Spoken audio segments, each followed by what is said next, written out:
We want Dallas. Dallas, we hate you. We hate you. Dallas. Had to do that as the intro. What's going on, everyone? This is Eric coming at you from just outside of Hartford, Connecticut. And today, as you can probably tell, this is going to be the Dallas Cowboys rant video. This video has been overdue, and it's finally coming up today. So you might wonder why Eagles fans hate the Cowboys. Of course, you ask 20 different Eagles fans, you're going to get mostly the same answers. But I'm going to give you a good list of answers as to why I hate the Cowboys. And we're going to start off with that stupid moniker of America's team. Who the heck decided Dallas is America's team? Honestly, can you find... I don't get it. At this point in time, how are they America's team? They haven't been relevant since before I was born. How is this America's team? They don't have anything. They haven't done anything in the 21st century. They haven't made a damn Super Bowl in the 21st century. How on earth is that America's team? You want to tell them that this is America's team? Go for it. But we all know you're not America's team anymore. No one cares about the damn Cowboys anymore. You have parts of Texas. You probably have the whole state of Texas because Houston's a laughingstock. But nobody cares about you. You're not America's team. Who the heck decided that you were America's team? NFL Films did. Okay, great. It took you 15 years to embrace it. Good for you. Jerry Jones. Jerry Jones has to be one of the most despised owners in the NFL. And my main reason why I hate this guy is because of what he did with Tom Landry. I'm an Eagles fan. I don't remember Tom Landry at all. He was gone by the time I was born. But Tom Landry, to me, is one of the best coaches in NFL history, and definitely one of the most respected coaches. I don't understand why he hires, he buys the team. What does he do? Like the very first thing he does? All right, Tom, get out of here, you're fired. That is so disrespectful. That is so disrespectful. Tom Landry basically built that team from the ground up, and Jerry Jones comes in and fires him. I'm sorry. When I learned that fact, it made me lose any ounce of respect I had left for Jerry Jones. Now, Jerry Jones, of course, is also known for other things. He's got the big ego. Anytime you hear the NFL, the owners are fighting with somebody, it's always Jerry Jones. It's always Jerry Jones starting the fights. Jerry Jones always is going after Roger Goodell. He's like, oh, Goodell needs to do this. Oh, Goodell needs to do that. And it's just irritating as a sports fan to know that it's always Jerry Jones doing it. Like, hey, that 2012 lockout we had, or 2011 lockout we had, Jerry Jones had a role in that. Of course he did. Why wouldn't he? Find me a lockout in recent history that Jerry Jones didn't have a role in. Find me something that Jerry Jones did not have a role in. He's one of the most outspoken owners, and it's just irritating to hear this guy talk. He just wants attention. That's all he wants. That's all he cares about. Fan base. This fan base hasn't won a damn Super Bowl since 1996. January, February 1996. But don't tell them that, because they don't want to hear it. Now, don't get me wrong. Before the Eagles won a Super Bowl, if someone said Eagles suck, they never won anything, I would say, yes, they did, 1948, 1949, 1960. Okay? I get that. But it's just so irritating with the way these Cowboys fans are. They just... 5 Super Bowls is all you hear. 5 Super Bowls. I've met only a few Cowboys fans, and honestly, I've only really tolerated 2 of them as fans in general. One guy, one of my dad's friends, very nice guy. We talk sports a lot. He's a big Cowboys fan. I can tell he's been one for his life. I respect that. The other guy was a math teacher of mine in high school. Very respectable, very quiet Cowboys fan. We would talk sports all the time. So, I mean, we talked about him before when Patrick and I used to do live streams. We did talk about this class before. Very nice teacher. But other than those guys, I mean, good luck finding a solid Cowboys fan. They're all bandwagon babies who hop around from point A to point B, love their Cowboys until the Cowboys suck. Then they disappear. Where were the Cowboys fans this year when Dak got hurt? Nowhere to be found. They were tweeting, hashtag, our year is over. Hashtag, Dak is done. Hashtag, we miss you, Cowboys. They disappeared. They'll be back next year, though. Don't you worry. Cowboys fans will be back. They're like cockroaches. You can't get rid of them. Overexposure on TV. This team does, every time, every week, every year, the Cowboys have like 7 or 8 nationally televised games. They don't deserve that. The team stinks right now. And they're getting all these nationally televised games. Why? Because they're America's team. They're not America's team anymore. Stop putting them on the damn TV just because Jerry Jones wants you to. Put better games on. I don't want to watch the 3-13 Cowboys taking on the 4-12 Washington football team week 18. I don't want to see that, or week 19, however they're going to do it. I don't want to see that garbage. Stop putting the Cowboys on TV all the time. Like, come on, there's better teams. There's better games to put on. 1987 player strike and running up the score. There was a player strike in 1987. And guess what team did not participate in the player strike? This is before the NFLPA was this big thing where it forced you to do things. Like, of course, it was the Cowboys.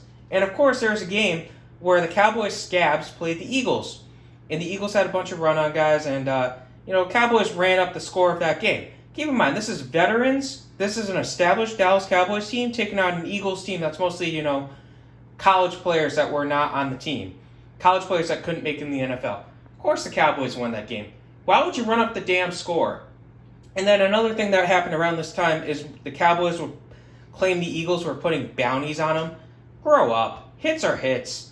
You guys have delivered enough hits. You want to talk about bounties?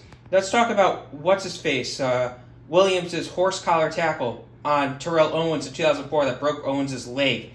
If Owens was healthy, maybe the Eagles would have won that Super Bowl, but we will never know because your dirty player decided to deliver a dirty horse collar tackle, and guess what? That horse collar tackle is now illegal because of him. He didn't just do it to Terrell Owens, though. He did it to 3 or 4 guys. So, overselling Michael Irvin's injury cheers. So, there was a play in, I don't remember, it was 90, I think it was 99, where the Cowboys were playing the Eagles in Veterans Stadium, Philadelphia.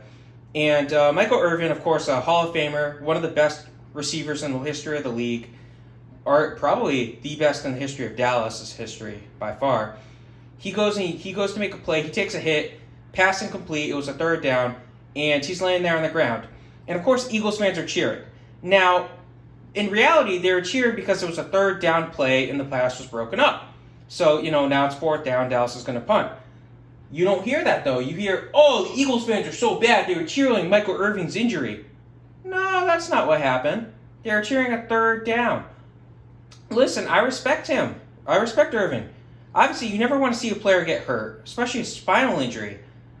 You never want to see that. But they were not cheering the injury. That's not what they were cheering. They were cheering the play. That's what they were cheering. They were cheering a good pass defense, a good pass stop, a good tackle, a good whatever you want to say. They were cheering good defense. This is the 90s Eagles. The 90s Eagles had good defense. That's a fact. 1990s and early 2010s playoffs. Dallas, for whatever reason, I think it was 5 times in the early 90s and early 2010s, they beat the Eagles in the playoffs, and the Eagles only got them once. So they met 6 times in the playoffs in those few years, and the Cowboys won 5 of those 6 times. That's just utter domination. Of course, the Cowboys went on to win the Super Bowl both times in the 90s where they beat the Eagles. They didn't do it in the 2010s, though, because it's Dallas. But, when you dominate my team like that, I remember that. I do remember the 3 times they lost in the 2010s, I can tell you that. Ezekiel Elliott. So, when it comes to college, I'm a Memphis Tigers fan, but I do still have a spot in my heart for the Michigan Wolverines. So when I see Ezekiel Elliott coming out of Ohio State, I automatically say, nope, don't like this guy. And then he has this ego. Okay, definitely don't like this guy. And then he goes to the Dallas Cowboys. I really don't like this guy. Ezekiel Elliott has done nothing to make me like him.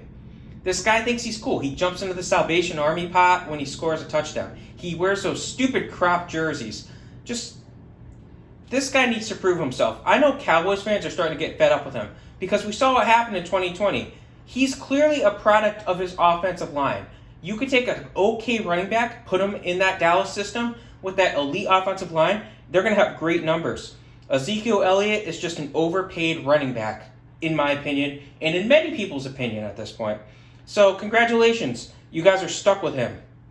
Terrell Owens. I mentioned Terrell Owens because you guys essentially ruined his 2004 season. After 2004, guess what? 2006, he joined the Dallas Cowboys for some damn reason. Eagles had to cut him. It was a whole stupid situation. I mentioned it before in the Terrell Owens straight breakdown video, which will be tagged below. But it's just like, come on. Why did he have to go to Dallas?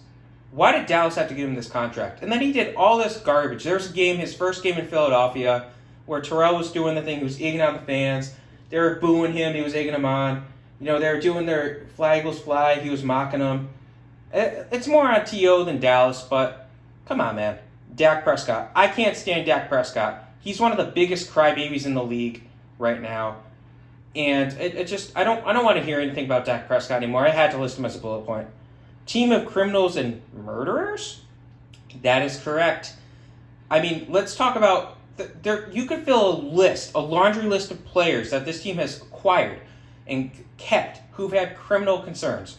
Of course, they recently got rid of Aldon Smith, criminal concerns. And don't forget, there's other guys too. Ezekiel Elliott has a criminal past. I think it was marijuana.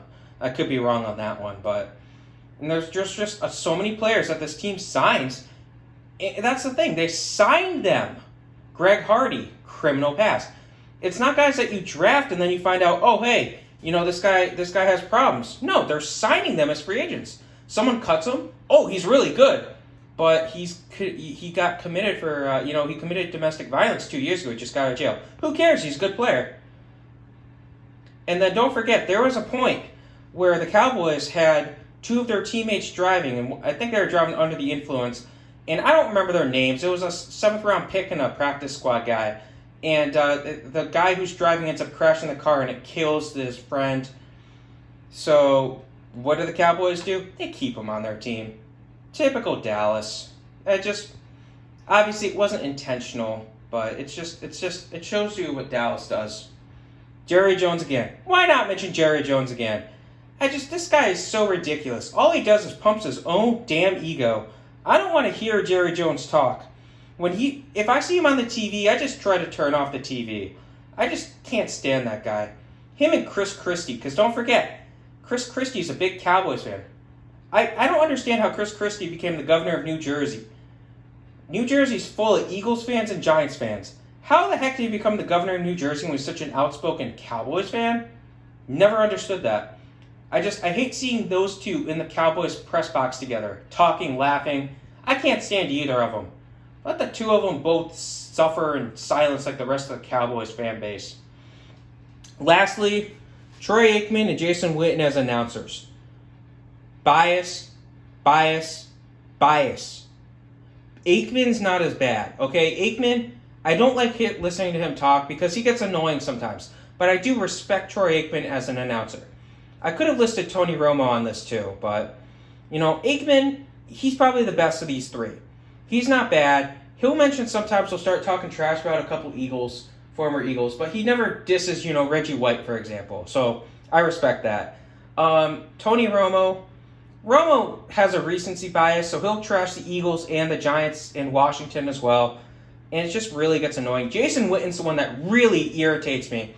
I'll never forget, I'm watching a 2018 game, I think it was Eagles versus Washington, and Nate Gary, a linebacker, makes his first career interception. Jason Witten's talking about his playing career. He doesn't mention anything about Gary's interception.